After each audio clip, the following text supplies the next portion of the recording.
Hello, this is Chef John from foodwishes.com with root vegetable gratin. Root vegetables are so good for you, and you can tell because, they don't taste that good. But in this casserole, they actually are very delicious, and this is so easy to make. How easy? Even a congressman could make this. All right, maybe it's not that easy, but it is very simple, and here's how you do it. So you're going to want an assortment of vegetables. I have a big old parsnip, some Yukon Gold potatoes, turnip, rutabaga, and celery root. So basically for prep, we are going to peel and slice the vegetables. For the rutabaga, for the turnip, I'm just going to use a regular potato peeler. I'm going to cut those in half so they're easier to slice. All right, the celery root has a little more of a sort of rough, irregular skin, so I just use a knife to peel that one. But regardless, peel your vegetables, and then you're going to want to use one of these, a cheap plastic vegetable slicer, also known as a mandolin, and you're going to set it to make nice thin slices. By the way, you see me switching here to the plastic guard. This is good, but it's not something you'd actually sacrifice fingertips for. So be careful, use the plastic guard. And you can see we're slicing these nice and thin, 1/8 of an inch probably. The potatoes, I'll just leave the skin on, wash thoroughly. And by the way, I know potatoes aren't a root, they're tuber, so save your comments and emails. And while you're slicing, not a bad idea, throw them in some cold water so they don't oxidize. All right, so I sliced my parsnip, and my vegetables were ready. So what we're going to do here is we're going to take a big pot of boiling water, we're going to salt it very well, and we're going to blanch those vegetables for 3 minutes. Okay, so what we're doing here, we're going to soften the vegetables just a hair, we're going to mellow the flavor out just a little bit, and we're also going to season it as it absorbs some of the salt from that water. So throw them in, throw the cover back on.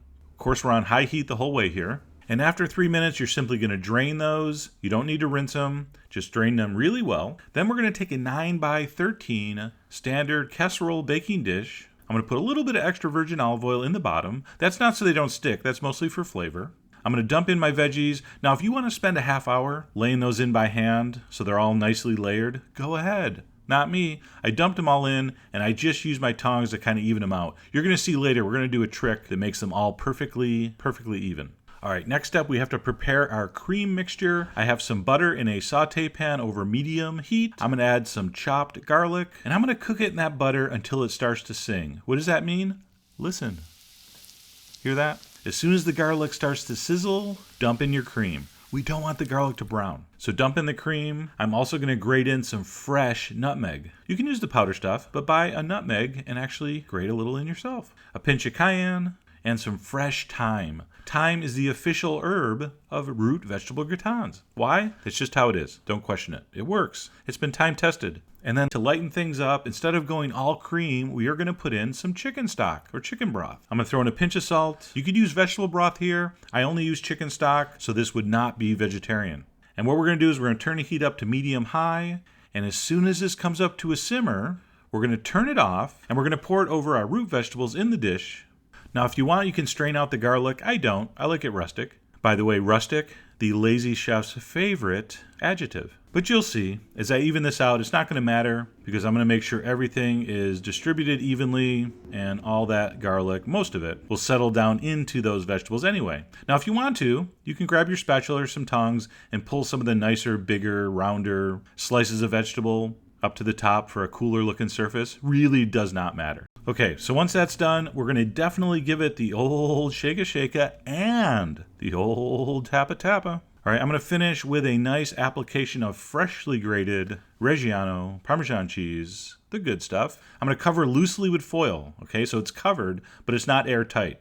All right, it's just kind of formed around the pan. I'm going to put that on a baking sheet in case there's a boil over. Put that into a 375-degree oven for about 40 minutes. But it's not done yet. At that point, we're going to take off the foil. And here's why I didn't have you bother layering all the vegetables earlier. At this point, if you take a spatula and just kind of push it down and give it a little shake and a little wiggle, all those root vegetables will just even out. And you will have the same density, the same thickness throughout. Okay? You can test it with a paring knife. The vegetables should be almost tender, but not quite.